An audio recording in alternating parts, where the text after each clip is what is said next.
Olá pessoal, passando aqui mais uma vez para gravar nossa mensagem de domingo às 15 horas no YouTube, cujo tema é o Deus que movimenta. Ainda estamos nessa terra cumprindo o nosso chamado e a nossa missão aqui é viver o reino de Deus plenamente aqui e agora. Vamos ter uma palavra de oração. Pai, obrigado pelo privilégio que o Senhor nos concede de ministrar a tua palavra para o teu povo.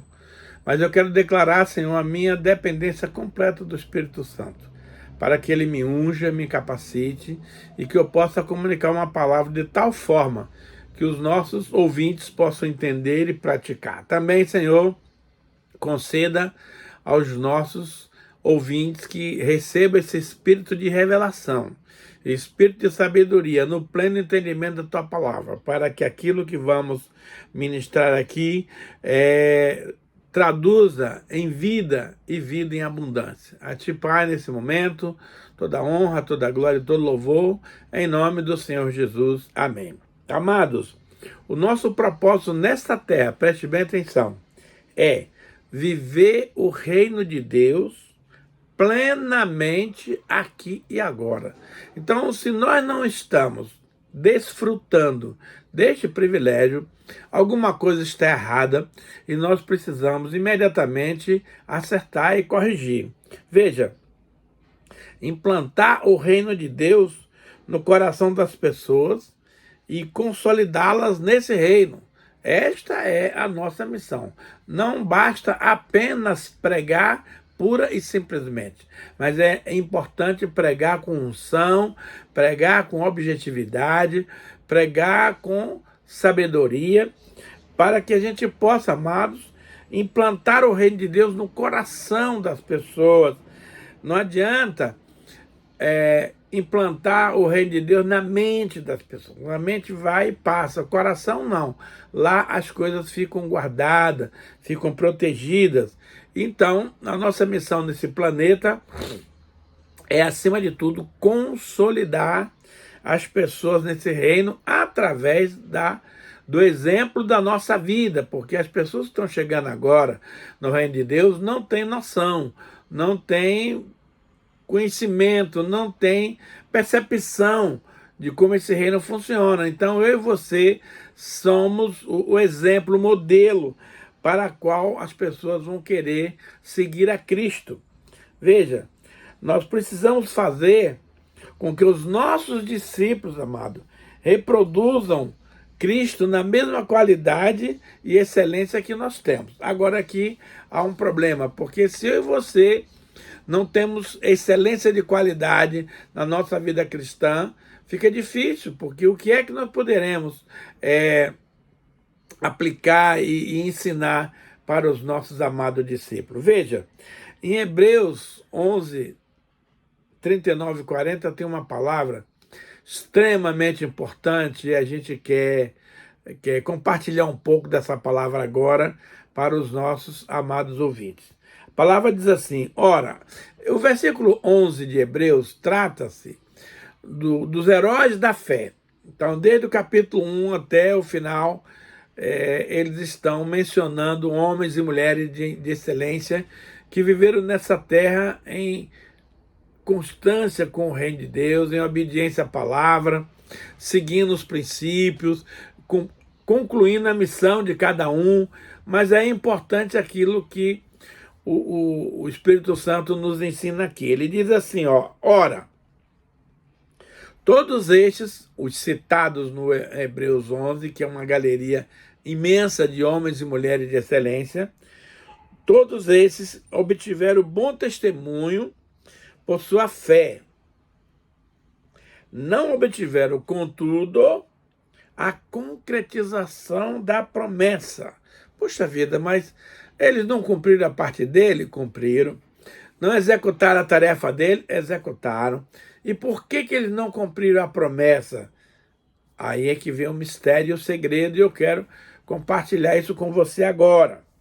Aí ele diz, por haver Deus provido coisa superior a nosso respeito, a essa geração que está viva hoje. Deus proveu coisa superior a nosso respeito, para que eles, os heróis da fé, sem nós que estamos vivendo hoje, não fossem aperfeiçoados. Veja, a perfeição nós vamos alcançar, meus queridos, quando recebermos o nosso corpo glorificado. Então, todos esses homens e mulheres que atuaram brilhantemente na sua época, eles não receberam a concretização da promessa, porque ainda não receberam o corpo glorificado, porque Deus é um Deus de provisão, Deus é um Deus de realização, Deus é um Deus de concretização. Então, todos nós vamos receber essa bênção igualmente. Por isso que a Bíblia diz que no arrebatamento, e é o que vai acontecer muito em breve, os que morreram com Cristo, em Cristo, ressuscitarão primeiro, receberão seus corpos glorificados. E aí nós, os vivos que fomos arrebatados, já vamos chegar lá em cima também com o nosso corpo glorificado, e aí então nós vamos nos reunir com a Assembleia Solene, representando a noiva de Cristo, que vai realizar as bodas do Cordeiro. Meus amados, esta será uma festa extraordinária e que eu, em nome de Jesus, não quero perder de jeito nenhum.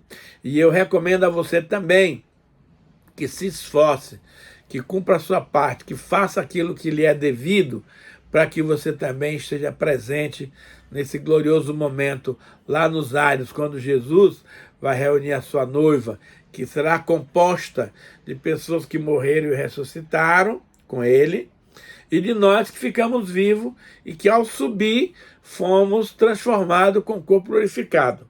Então vai ser simplesmente maravilhoso. E aí Hebreus diz o seguinte: apeguemo-nos com firmeza à esperança que professamos, pois aquele que fez a promessa é fiel. Ou seja,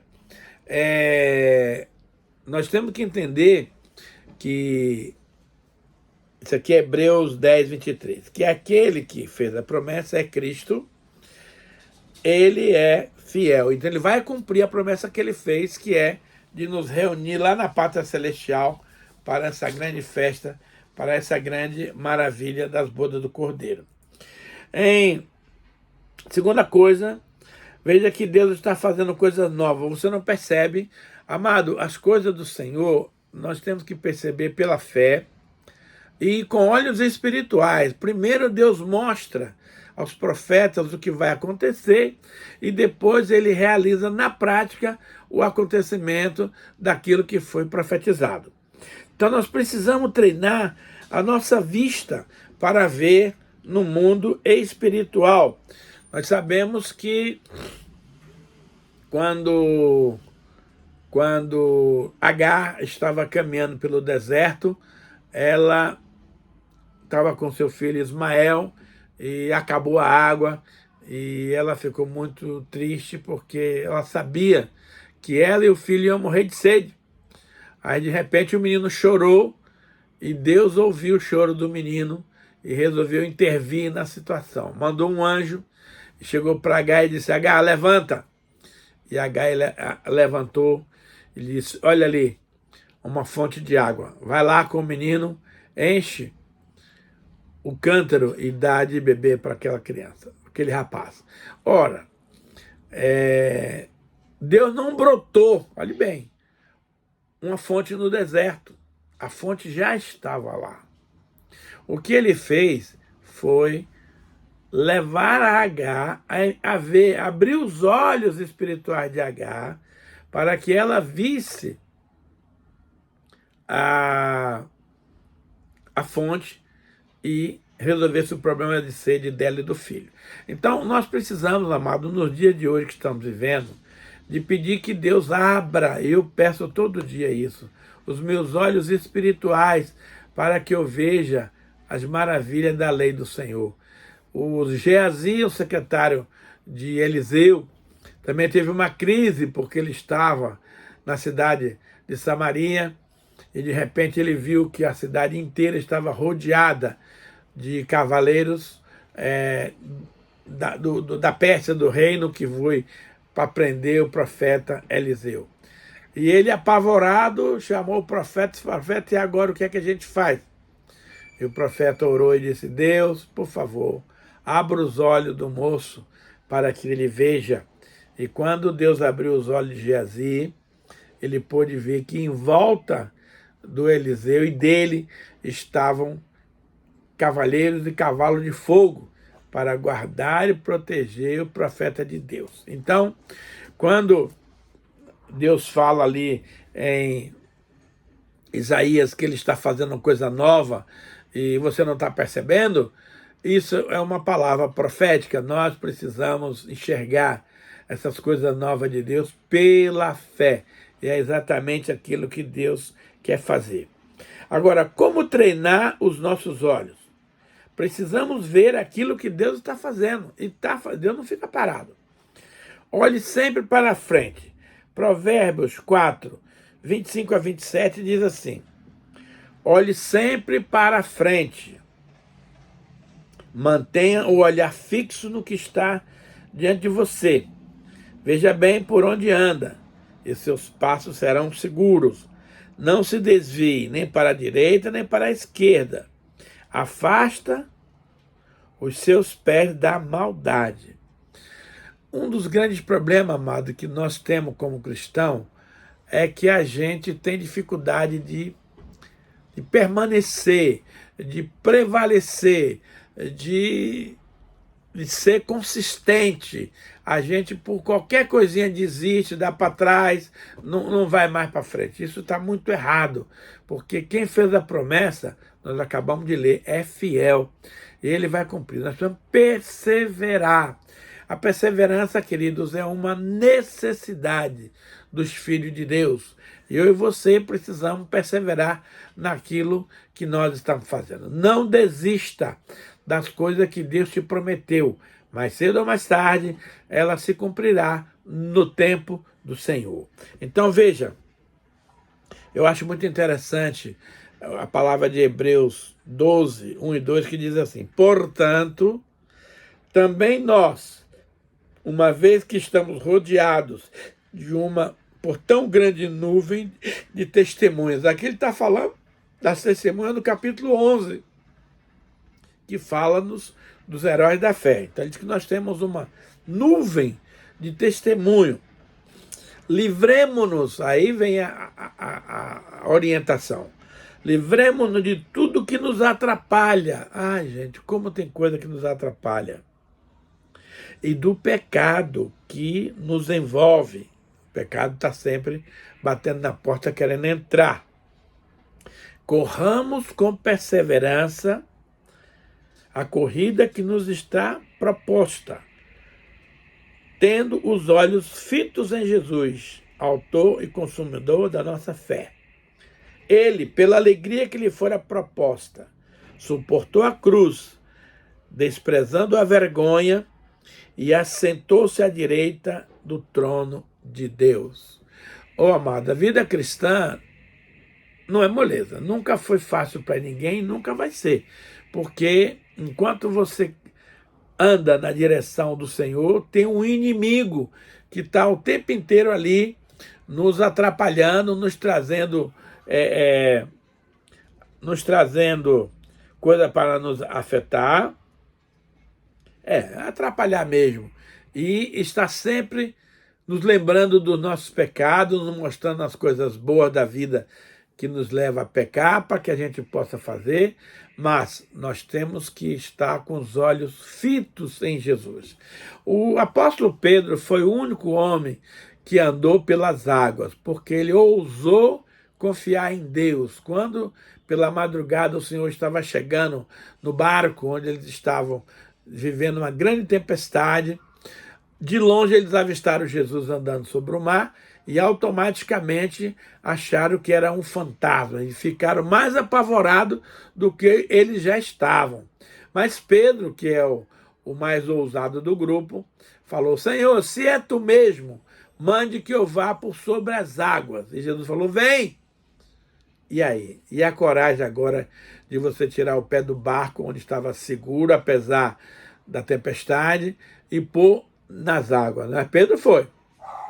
Pedro foi, botou o pé na água e começou a andar sobre as águas, mas ele estava olhando fixamente para Jesus. O que é que aconteceu?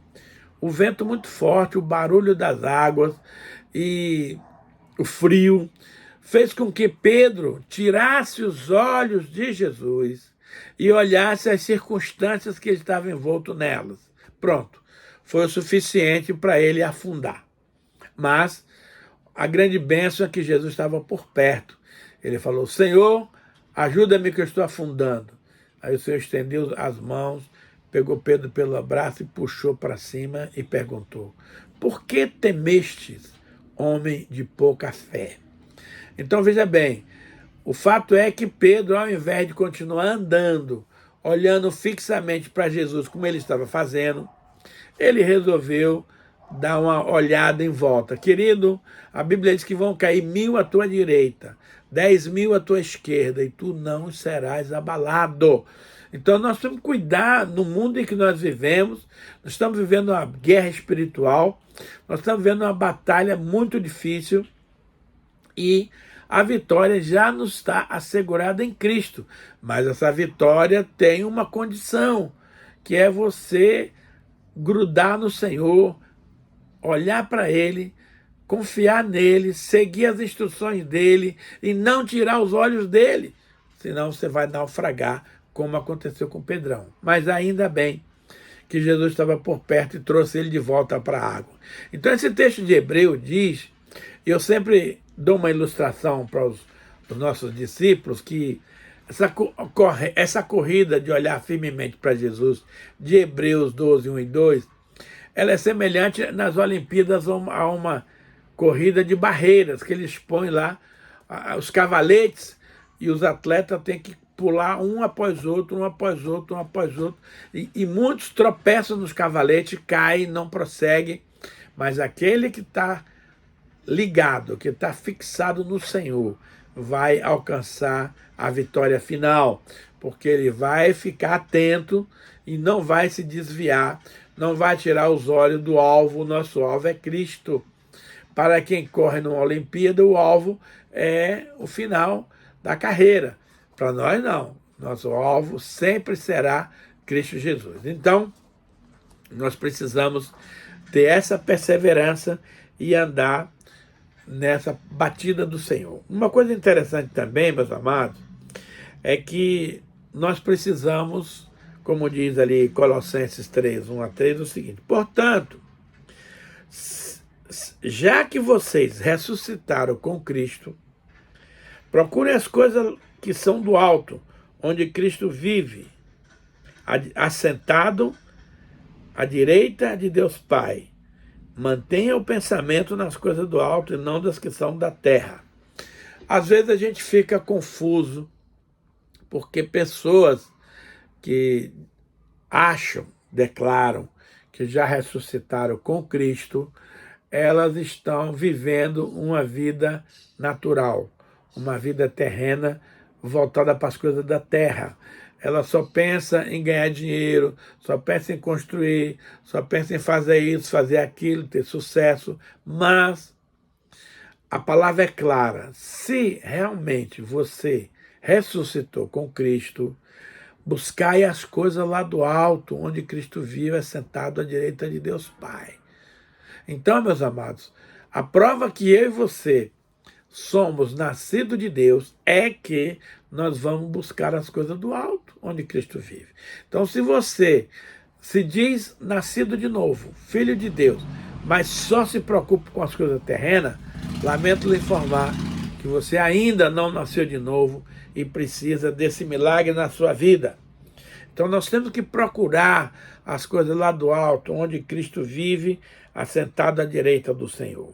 Temos que manter o pensamento nas coisas do céu e não nas que são terrenas. Embora nós ainda estejamos vivendo nessa terra e precisamos comer, dormir, trabalhar, ganhar dinheiro, fazer as compras, mas a gente precisa passar por cima de tudo isso e nos fixar em Deus.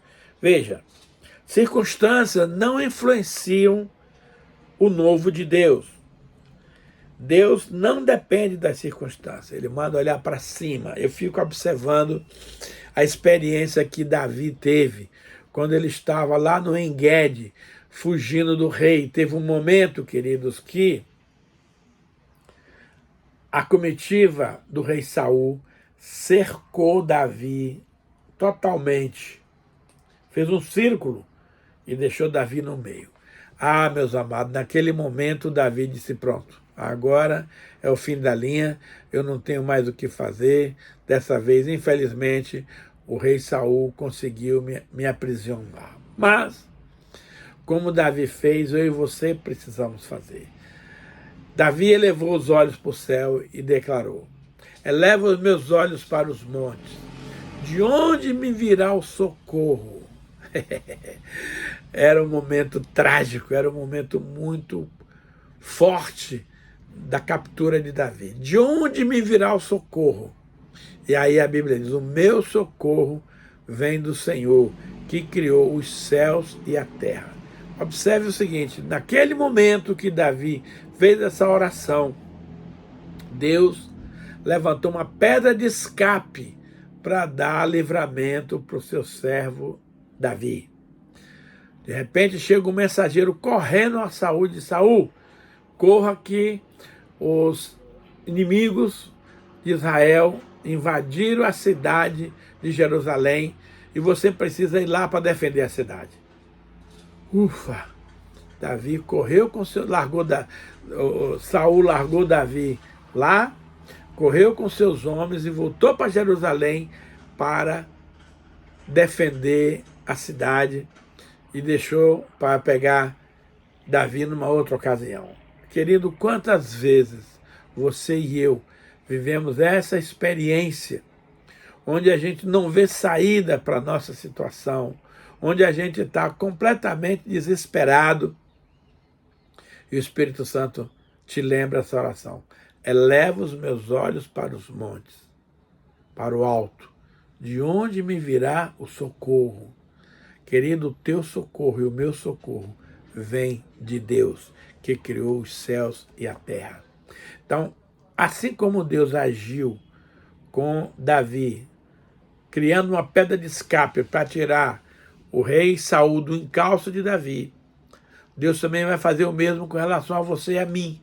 Vai abrir uma pedra de escape para nós, para nos dar livramento de uma situação terrível que eu e você possamos estar passando. Eu já passei por isso e clamei, e os céus me atendeu, e Deus me deu escape, e eu me livrei da grande captura do rei Saul. Então esse é um texto que nos mostra, amado, que Deus não está impressionado com as circunstâncias da vida. Elas existem, claro, mas Deus é sobrenatural. Ele age acima das circunstâncias, e Deus fará qualquer coisa para liberar os seus filhos de qualquer situação que ele venha passar. Amados, que venha o novo de Deus. Você consegue ver? Tem que ver pela fé. Os céus anunciam as grandezas de Deus. Salmo 19, 1 a 4, diz assim, os céus proclamam a glória de Deus e o firmamento anuncia as obras das suas mãos.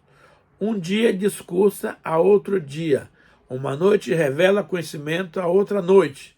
Não há linguagem nem palavras, e deles não se ouve nenhum som. No entanto, por toda a terra se faz ouvir a sua voz e as suas palavras até os confins da terra. Ô, gente, que coisa maravilhosa esse Salmo 19, né? Versículo de 1 a 4. Olha só. Os céus proclamam a glória de Deus e o firmamento anuncia as obras das suas mãos. Meus amados, o teu socorro e o meu socorro vem do céu, onde Deus se encontra.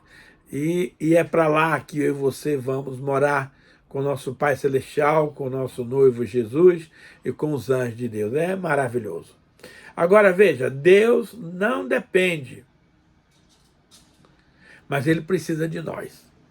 Em João 8,29 está escrito o seguinte, e aquele que me enviou está comigo, não me deixou só, porque eu faço sempre o que lhe agrada. Houve um momento que Jesus sabia que todos os discípulos dele iam sumir, iam abandoná-lo. Ele sabia disso. E chegou o momento. Mas aí ele teve um grande consolo, do qual eu e você precisamos ter. E aquele que me enviou, quem enviou Jesus foi Deus. E aquele que me enviou está comigo. Não me deixou só, porque eu faço sempre o que lhe agrada.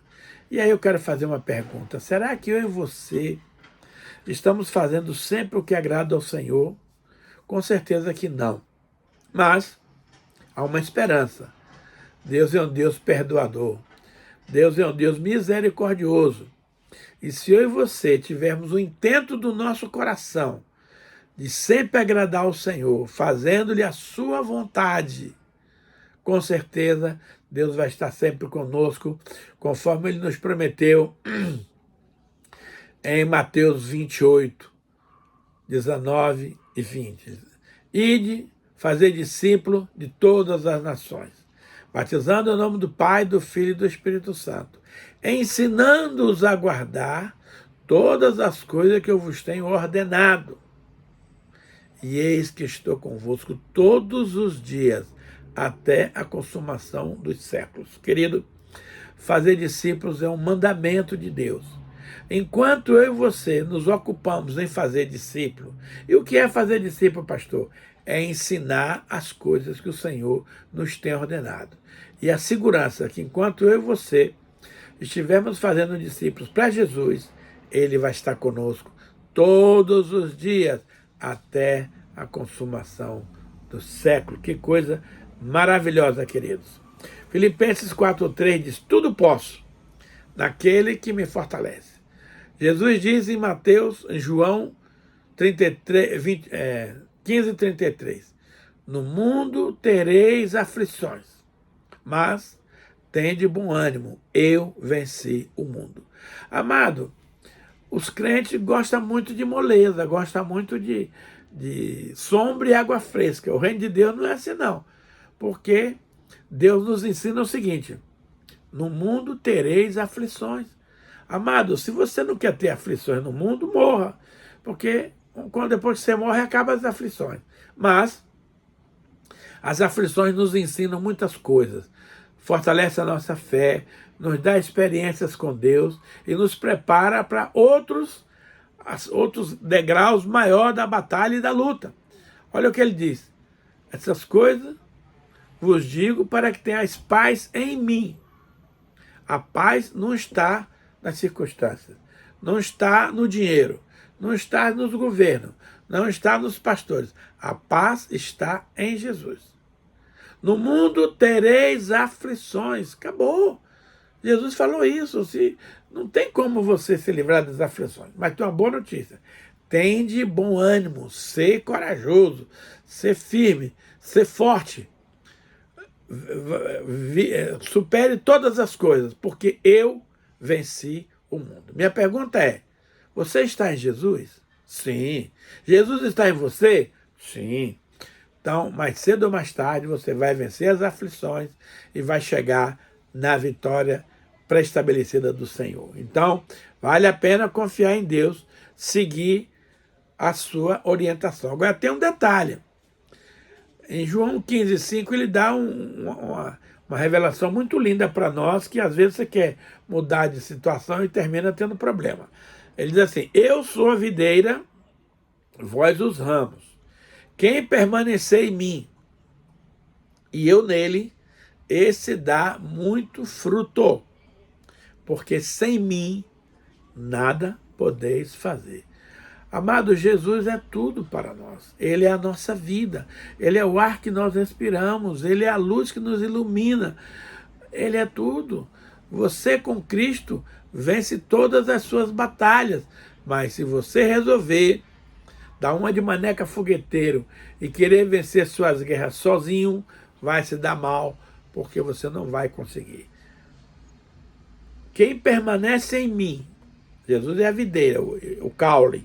Nós somos os ramos. O ramo está ligado ao caule. Quem permanece em mim e eu nele, ou seja, tem que haver uma reciprocidade para que a seiva possa correr e alcançar o galho, né? Esse dá muito fruto, porque sem mim nada podeis fazer. Amado, não se rebele, não desanime, não desista, permaneça fixado com sua mente em Cristo Jesus e Ele vai te levar à vitória. Agora, o segredo da conquista, amados, é agradar o coração de Deus e fazer a sua vontade. Eu gosto muito do Salmo 147:11, que diz assim: agrada-se o Senhor dos que o temem e dos que esperam na sua misericórdia. Lá em Salmo 37:4 diz: agrada-te do Senhor e Ele satisfará o desejo do teu coração. Esse texto aqui é o contrário.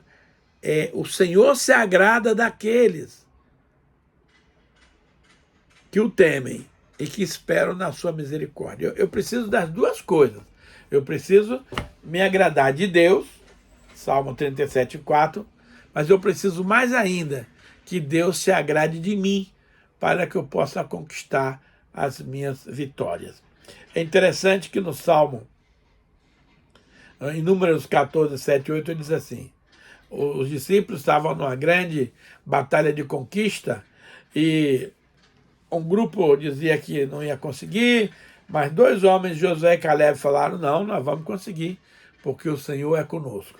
Olha o que ele diz aqui, Josué e Caleb: se o Senhor se agradar de nós, meu irmão, se Deus se agradar de você, se Deus se agradar de mim, então nos fará entrar nessa terra e nos dará terra que emana leite e mel.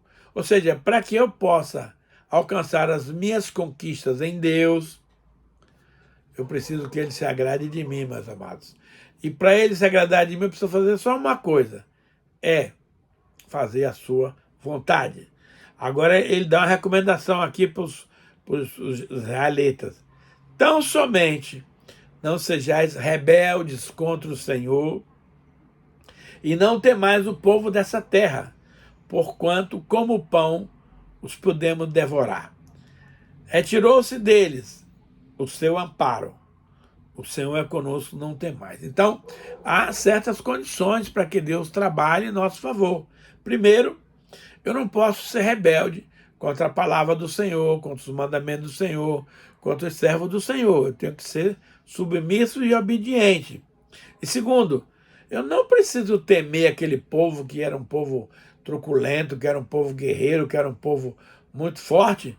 Eu não preciso temer, porquanto como pão. Imagina você comer um pãozinho fresco, 5 horas da tarde, quando sai do forno. Como pão o podemos devorar. Por quê? Retirou-se deles o seu amparo, que era Cristo. Agora o Senhor é conosco. Não os temais. Então, meus amados, conquistar nossas vitórias em Deus não é difícil, mas precisa seguir as regras, seguir os preceitos, seguir as diretrizes do Senhor. Então, eu não posso ser rebelde contra o Senhor. Eu não posso temer aquele povo, porque como pão nós vamos devorar. Deus tirou deles o seu amparo, o Senhor é conosco, não tem mais. Salmo 37, 4 e 5 diz: agrada-te do Senhor. Aqui já é o contrário de 147, 11. E Ele satisfará os desejos do teu coração. Entrega o teu caminho ao Senhor, confia nele, e o mais Ele fará. Nosso problema, amados, é que a gente confia no Senhor, mas a gente quer a resposta na nossa hora, no nosso momento. Olha o que ele diz aqui: entrega o teu caminho ao Senhor, confia nele, e no mais ele fará. Futuro. Então, eu preciso confiar que Deus vai fazer.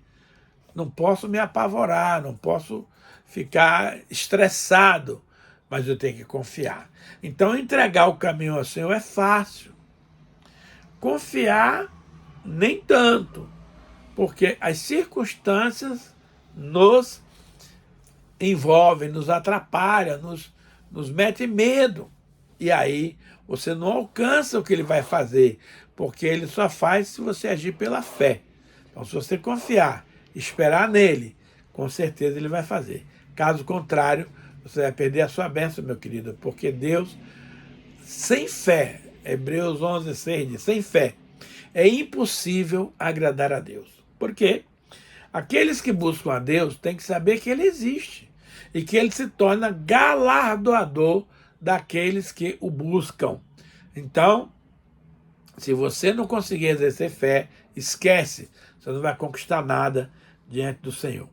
Eu gosto muito do Salmo 40, verso 8, porque ele me leva a uma realidade muito tremenda, que ele diz assim, ó, agrada-me fazer a tua vontade, ó Deus meu, dentro do meu coração está a tua lei. Querido, a gente tem que fazer a vontade de Deus, não obrigado, não porque tenho que fazer, tem que fazer com prazer. Olha o que o salmista diz aqui. Agrada-me, o Pai, eu quero fazer essa oração para mim hoje. Agrada-me, Senhor, fazer a tua vontade, ó Deus meu. Dentro do meu coração está a tua lei, está a palavra. Então, meus amados, se você é um homem ou mulher que tem prazer em fazer a vontade do Senhor contra a sua, porque certamente a vontade de Deus está sempre chocando com a nossa vontade. A nossa vontade é carnal, é humana, é provisória, mas a vontade de Deus é boa, agradável e perfeita. Veja, Jesus experimentou isso na prática.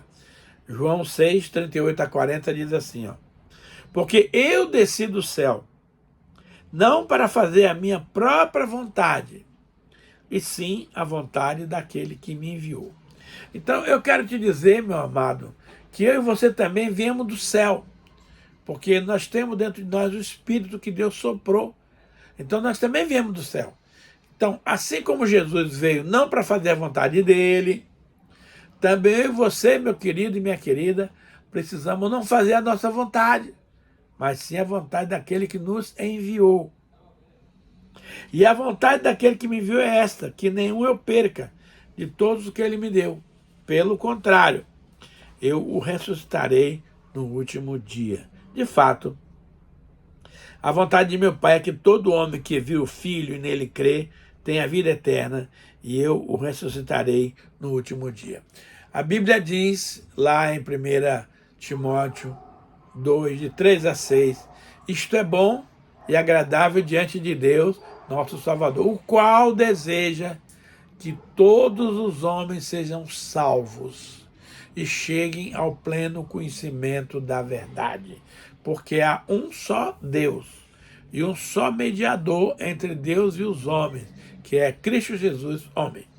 Então, meus amados, se eu e você vivemos nessa terra e não temos como propósito absoluto ganhar vidas para o Senhor, lamento eu te dizer que nós estamos fora da vontade de Deus. A vontade de Deus é essa. Jesus veio para isso. Eu e você estamos nessa terra para isso. Portanto, não vamos mais perder tempo e vamos realizar a vontade do Senhor. E para fechar, Mateus 7, 21 a 23 diz assim, nem todo que me diz Senhor, Senhor, entrará no reino dos céus, mas aquele que faz a vontade de meu Pai que está no céu. Muitos naquele dia hão de dizer-me, Senhor, Senhor, porventura não temos nós profetizado em teu nome? Em teu nome não expelimos demônio? Em teu nome não fizemos muitos milagres? Então lhes direi explicitamente, nunca vos conheci. Apartai-vos de mim, os que praticam a iniquidade. Então, para a gente fechar essa série, essa palavra, eu quero lhe dizer, meu amado internauta, que só entra no céu aquele ou aquela que faz a vontade de Deus. Portanto, vamos deixar de lero-lero, vamos deixar de religiosidade e vamos focar no que é essencial, naquilo que é primordial, naquilo que é importante, fazer a vontade de Deus. E a vontade de Deus nessa terra é que todos os homens sejam salvos, cheguem ao pleno conhecimento na verdade. E isso é eu e você que vamos trabalhar, que vamos fazer. Vamos ter uma palavra de oração. Obrigado, papai, por essa palavra de hoje. Que o Senhor realmente, Pai, esteja agindo em nossos corações, trazendo-nos as novidades de Deus. Senhor, naquilo que eu não fui capaz, que o Espírito Santo de Deus complete a obra, completando no coração dos irmãos a mensagem maravilhosa do Senhor. Pai, abençoa cada pessoa que está assistindo a essa palavra. E a Ti te damos honras, glórias e louvores em nome de Jesus. Semana que vem, meus amados, nós vamos começar uma nova série cujo tema é: você é realmente nascido de novo? Essa é uma palavra de confronto, querido. Eu vou ter 8 pontos para confrontar sua espiritualidade, a sua realidade de filho e filha de Deus. Não fique bravo comigo, mas se você percebe que não está se enquadrando no figurino da palavra de Deus, é muito recomendado que você reveja os seus valores, reveja a palavra do Senhor e assuma de vez a sua condição de filhos e filha do Deus Todo-Poderoso. Muito obrigado, Pai, por essa palavra. Abençoa o teu povo, em nome de Jesus. Amém.